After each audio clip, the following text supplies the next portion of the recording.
This is absolutely ridiculous. How did she even get put in charge of this company? I mean, seriously, who does she think she is? This whole free program thing is just her trying to look good. It's not even a smart business move. 17 minutes. That's all the time Sarah Mitchell had left before her entire world collapsed. She was sitting in her home office on a quiet Monday morning in May 2020. Coffee still warm in her favorite mug. Laptop open. Another virtual meeting about to start. Just another ordinary day working from home during the pandemic. Except it wasn't going to be ordinary at all, because in exactly 17 minutes, Sarah was going to say something. 43 seconds of words. Words she thought nobody could hear. Words that would cost her a $200,000 salary, her reputation she'd spent a decade building, and the career she'd sacrificed everything for. Before we go any further, I want to know, where are you watching this from right now? Drop your city or country in the comments below, and if you haven't subscribed yet, please hit that button now. This story takes some unexpected turns, and you're going to want to stay until the very end. Trust me on this. Sarah worked for a tech company called Tech Vision Solutions.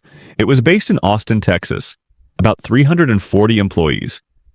They made data analytics software for hospitals and medical centers. Nothing that would make headlines, but the money? The money was excellent. Sarah had been there 4 years. Senior software architect. Her official salary was $198,000 a year, but with bonuses, she usually cleared $220,000. She'd made it. You know what I mean? She had the nice neighborhood, the Mercedes in the driveway. She'd even bought a vacation home in Colorado the year before. By every measure society gives us for success, Sarah Mitchell had won.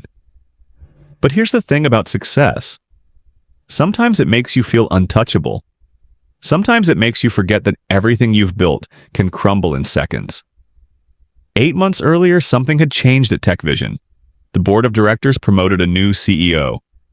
Her name was Rebecca Chen. She came from a competitor brought in to help the company expand into new markets. Rebecca's credentials were impressive. MBA from Northwestern, 15 years of experience in healthcare technology. She'd grown her previous company's revenue significantly over 5 years. On paper, she was exactly what TechVision needed. But Sarah didn't see it that way. From day one, Sarah questioned everything. When Rebecca reorganized the engineering teams, Sarah complained to anyone who would listen. When Rebecca pushed for a new client in the pharmaceutical sector, Sarah called it a waste of time. When Rebecca presented the company's vision at the annual meeting, Sarah sat in the back with her arms crossed, barely hiding her disdain. The thing is, Sarah never said the real reason she had a problem with Rebecca. She kept those thoughts buried. She smiled in meetings. She nodded when Rebecca spoke. She played the part of the professional employee. Until that Monday in May. The pandemic had changed everything about how we worked. TechVision, like millions of other companies, had sent everyone home in March. The office building sat empty. Every meeting, every conversation, every interaction moved to Zoom. On May 11th, Rebecca scheduled a company-wide meeting for 10 a.m. Central Time. These all-hands meetings happened once a month, but this one felt different. More important. Hospitals were overwhelmed. Their clients were in crisis mode. The team needed direction. The company had a standard policy. They recorded these large meetings. They'd post the recording on the internal server so people could watch later if they missed something. Everyone knew this. It was company policy. Everyone knew. Sarah woke up that Monday already irritated. She'd seen an email from Rebecca the night before about new reporting requirements. More paperwork, more check-ins. Sarah felt micromanaged, and she was tired of it. She got her coffee, opened her laptop, clicked the Zoom link at 9:58 a.m. Her video was off. She always kept it off during large meetings. Less pressure to look engaged, she thought. By 10:02, about 290 people had joined the call. Rebecca's face appeared on the main screen. She welcomed everyone, asked how people were holding up during lockdown, and began going through the agenda. Sarah was half listening. She had her phone next to her scrolling through news articles. This was typical for her during these meetings. She felt like they were a waste of time. Around 10:14, Rebecca started talking about a new initiative. The company was going to partner with 3 community health centers in underserved neighborhoods. They'd provide their software for free for 6 months. It was partly goodwill during the crisis, partly a way to get feedback from different types of users. And that's when Sarah's frustration boiled over. She had a coworker named Jennifer. They'd become friends over the years, or at least Sarah thought they had. They'd grab lunch, talk about work drama, vent about management decisions. Sarah saw that Jennifer was on the Zoom call, so Sarah picked up her phone and called her. She wanted to vent. She wanted someone to agree with her that this free partnership idea was stupid. She wanted validation. But here's what Sarah didn't realize. When she picked up her phone to call Jennifer, she didn't mute herself on Zoom first. Jennifer's phone rang. She was sitting at her home desk, watching the meeting. She saw Sarah's name on her screen and felt confused. Why was Sarah calling during the meeting? She let it go to voicemail. Sarah assumed Jennifer couldn't answer because she was busy, so Sarah did something incredibly reckless. She started talking out loud, to herself, in her home office, while unmuted on a Zoom call with 290 people. This is absolutely ridiculous, Sarah said. Her voice came through every single person's computer speakers. How did she even get put in charge of this company? People on the call immediately noticed. You could see it happening in real time. Some people's faces changed. Eyes went wide. A few people scrambled for their mice. Someone typed in the chat, "Sarah, you're not muted." But Sarah wasn't looking at the chat. She was looking at her phone, frustrated that Jennifer didn't answer. Quick question for you watching right now. Have you ever had an embarrassing unmute moment on a video call? Nothing like this, probably. But drop a yes in the comments if you've ever said something you shouldn't have. Sarah kept going. I mean, seriously, who does she think she is? This whole free program thing is just her trying to look good. It's not even a smart business move. More people started typing in the chat now, multiple messages. Sarah, your mic is on. You're not muted. Sarah. Rebecca stopped talking. She could hear Sarah's voice, but seemed confused about where it was coming from. She looked at her screen, trying to figure out which participant was speaking. And then Sarah said the words that would end everything. I just don't understand how someone like her, who probably got this job because the board wanted to look progressive, is making these decisions. These ideas are terrible. She doesn't have what it takes. They just put her in charge to check some box. Complete silence, not the kind of silence where people are just quiet. The kind of silence where 290 people are holding their breath. The kind of silence where everyone's brain is trying to process what they just heard. Sarah still wasn't looking at her screen. She was pacing in her home office now, phone in hand, building up momentum. She doesn't deserve this position, Sarah continued. I've been here 4 years and I've seen what real leadership looks like. This isn't it. This is just corporate nonsense. Putting someone in charge who doesn't have the experience because of, well, you know why. Someone unmuted themselves and said loudly, Sarah, you are not muted. That's when Sarah looked at her computer screen. She saw her name highlighted in green, that green outline that shows who's talking on Zoom. Her face went white. She saw the chat. Exploded with messages. She saw Rebecca's face on the screen, frozen in an expression Sarah would never forget. Sarah's hand shot to her mouse. She clicked the mute button. Then she clicked it again, even though she was already muted, like somehow clicking it twice would undo what just happened. But it was too late. 290 people heard every word, and the meeting was being recorded. The silence continued for what felt like an hour. It was probably 10 seconds. Rebecca's face changed from shock to something else. Not anger exactly. Something deeper than anger. Disappointment, maybe, or hurt, or just exhaustion. The exhaustion of working your entire life to get where you are, only to have someone question whether you deserve to be there. When Rebecca spoke, her voice was calm. Too calm. I am going to end this meeting now. HR will be reaching out to those who need to be contacted. Everyone else, please return to your work. She didn't say Sarah's name. She didn't address what just happened directly. She just ended the meeting. 300 screens went black. Sarah sat in her home office, staring at her laptop. Her hands were shaking. Her coffee had gone cold. Her phone buzzed. Text messages were already coming in.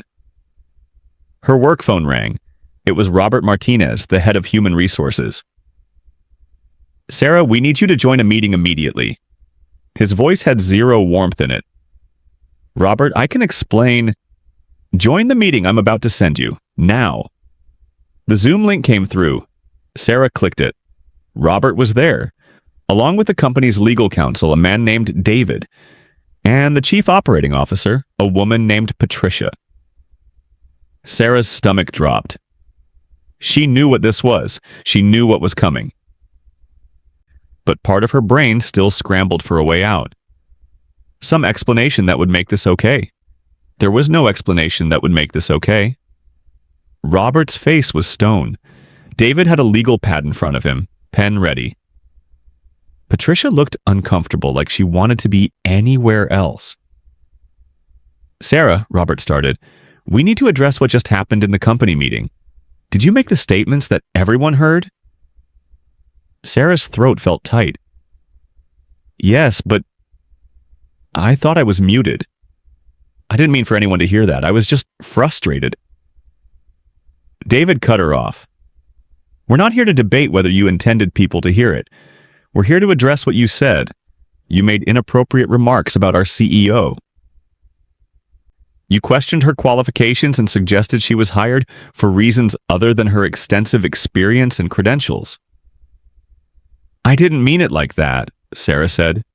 She could hear how weak it sounded. "I was just upset about the new policies." "Sarah," Robert's voice was firm, "there's no version of what you said that's acceptable. You violated our code of conduct. You created a hostile work environment. You made these statements about our CEO in front of nearly the entire company, on a recorded meeting." The recorded part hit Sarah like a punch to the gut. It wasn't just that people heard it, it was captured. Permanent, undeniable. "I've worked here for 4 years, Sarah said, and she hated that her voice was starting to shake. "I've done good work. I've never had any complaints. This was one mistake. One moment where I thought I was having a private conversation." "But you weren't having a private conversation," David said. "You were on a company video call with 290 of your colleagues. Your CEO was presenting. Whether you thought you were muted or not doesn't change what you believe, what you said, or the impact it's had." Patricia spoke for the first time. "Sarah, be honest. These thoughts didn't just appear this morning. You've felt this way about Rebecca for a while, haven't you?" Sarah didn't answer. She couldn't. Because Patricia was right. How you feel about our CEO, about her qualifications, about whether she deserves her position, that affects your work, Patricia continued. It affects how you interact with leadership. It affects the culture of your team. We can't have someone in a senior position who holds these beliefs. "I can change," Sarah said, and she knew how desperate it sounded. "I can take training. I can—" "Sarah." Robert's voice was gentle now, which somehow made it worse. "We've made our decision. Your employment with Tech Vision Solutions is terminated, effective immediately." The words hung in the air. Terminated. Fired. Over. "Your access to all company systems has been revoked," Robert continued. "You'll receive a severance package equal to 2 weeks of pay. That's more than we're legally required to give you, given the circumstances. You'll receive information about Cobra for your health insurance. Do you have company property?" Sarah's brain felt like it was moving through mud. This was happening too fast.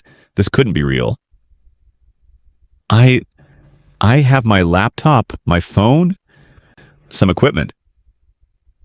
Someone will contact you about returning those items, David said. You'll need to sign some documents. We'll send those over today. Do you understand what's happening here, Sarah? She understood. She understood perfectly. 4 years of work, a $200,000 salary, a career she'd built over a decade in tech. All of it gone. Because of 43 seconds where she thought no one was listening. Can I say goodbye to my team? Sarah asked. No, Robert said. Your access is revoked. You won't be logging back into any company systems. This is your last interaction with Tech Vision Solutions. There was a pause. Sarah thought maybe someone would say something else. Maybe there would be some acknowledgement of her years there, her contributions. Something, but there was nothing. Do you have any questions? David asked. Sarah had 1,000 questions. How would she explain this to her family? How would she find another job? What would she tell people when they asked why she left? How did she throw away everything so quickly? But none of those were questions they could answer. No, she said quietly. Then this meeting is concluded, Robert said. You'll receive emails about next steps. Goodbye, Sarah. They left the Zoom call. Sarah sat alone in her home office, staring at the empty Zoom room, then at her laptop screen, then at nothing. Her phone was buzzing constantly now, text messages. Some from colleagues asking what happened. Some from people who were clearly already gossiping. She saw Jennifer's name pop up, but she couldn't bring herself to read it. She tried to open her work email. Access denied.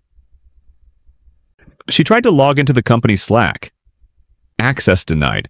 She tried to access the shared drives where all her projects lived. Access denied. It had been less than 15 minutes since Robert called her, and she was already completely cut off from the company where she'd spent 4 years. Let me ask you something. Type check in the comments if you always double check that you're muted before saying anything on a work call now. I bet a lot of you do. Sarah stood up from her desk. Her legs felt shaky. She walked to her kitchen and just stood there, not knowing what to do with herself. It was 10:47 a.m. on a Monday. 45 minutes ago, she had a job, a career, a reputation, a future. Now she had nothing. Her phone rang. It was her mother. Sarah let it go to voicemail. She couldn't talk to anyone right now. What would she even say? She sat down at her kitchen table and opened her personal laptop. She Googled her name, something she rarely did. Nothing yet. The internet didn't know yet, but it would. 290 people had been on that call. 290 people heard what she said. Some of them were probably already talking about it. Some of them were probably already posting about it on social media, even if they didn't use her name yet. The story was too good not to share. Woman makes inappropriate comments about her CEO while unmuted on Zoom call, gets fired immediately, loses $200,000 job. People would eat that up. Sarah thought about the recording. Somewhere on Tech Vision Solutions servers was a video file of that entire meeting. A video where you could hear her voice, clear as day, saying those words. Would they delete it? Would they keep it as evidence? Would it leak? She felt sick. Her phone buzzed again. Another text. Then another. Word was spreading fast inside the company. Everyone knew now. Everyone was talking about it. Sarah had become the story, the cautionary tale, the example of what not to do.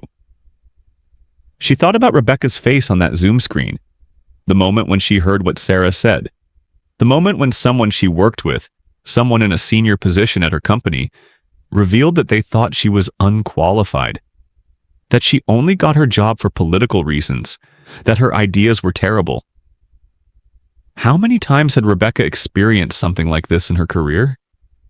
Maybe not this blatant, not this public, but the underlying assumption that she didn't belong, that she hadn't earned her place. and Sarah had said it out loud. In front of almost the entire company. There was no coming back from this. Sarah had known the second she realized she wasn't muted that her life was about to change. But sitting there in her kitchen at 11 a.m. on a Monday morning, she was starting to understand just how completely. She wouldn't get another job in tech, not in Austin, probably not anywhere. Her name would be poisoned. Even if the story didn't go viral, even if the internet didn't find out, the tech industry in Austin was small enough that people would know. They would talk. She thought about her mortgage, her car payment, her vacation home in Colorado that she was still paying for. All of that was based on a $200,000 salary that no longer existed. She thought about her resume. Her LinkedIn profile that listed her as a senior software architect at Tech Vision Solutions. Past tense now. She thought about the career she'd worked so hard to build, the years of school, the late nights coding, the projects she'd led, the problems she'd solved. All of that was still real and she still had those skills. But none of it mattered anymore because in 43 seconds, she'd revealed who she really was. Not a skilled software architect, not a valued employee, not a professional. Someone who let bias and resentment cloud her judgment. Someone who questioned her leader's qualifications for reasons that had nothing to do with performance. That's what she'd always be known for now. Sarah put her head down on her kitchen table. She didn't cry. She just sat there trying to process the magnitude of what she'd done. Her whole life had been building towards something. Success, stability, respect. She'd achieved it all, and she destroyed it all in less than a minute, because she didn't check her mute button, because she let her real thoughts come out, because she assumed she was safe, that no one would hear, that she could say whatever she wanted in the privacy of her home office. But there was no privacy on a Zoom call with 290 people. There was no safety when the meeting was being recorded. There was no taking back words once they'd been spoken. Sarah lifted her head and looked at her phone. 17 new text messages, 3 missed calls, 2 voicemails. She turned the phone face down on the table. She didn't want to talk to anyone. She didn't want to explain. She didn't want to hear what people were saying. She just wanted to rewind time, to go back to 10:13 a.m., before she picked up her phone to call Jennifer, before she started talking, before she ruined everything, but she couldn't. What was done, and Sarah Mitchell, former senior software architect at Tech Vision Solutions, former $200,000 a year employee, former rising star in Austin's tech scene, was now just another cautionary tale. A reminder that in the digital age, there's no such thing as a private moment when you're connected to everyone. A lesson that 43 seconds of words can erase 4 years of work. A warning that what you say when you think nobody's listening might be heard by everyone. Thanks for watching this story all the way to the end. If this made you think twice about your next video call, hit that subscribe button and drop a comment about what you learned. And remember, always check that mute button. Because 17 minutes from now, your entire life could change. Listen, if this story made your heart race even a little bit, if you found yourself checking to make sure your microphone was muted just now, you need to do 3 things for me. First, hit that like button. Because stories like this, they need to be shared. Someone out there needs this wake-up call before it's too late for them. Second, subscribe and turn on that notification bell. We share real stories about real consequences every single week. Stories that make you think. Stories that could save your career, your reputation, maybe even your life. And third, this is the most important one. Share this video with someone who needs to see it. Your coworker who's always venting on calls, your friend who thinks they're invincible, your family member who's working from home and getting too comfortable. Because here's the truth. Sarah thought it would never happen to her. Until it did. In 43 seconds. Don't let that be you. Like, subscribe, share, and I'll see you in the next story. Stay safe out there.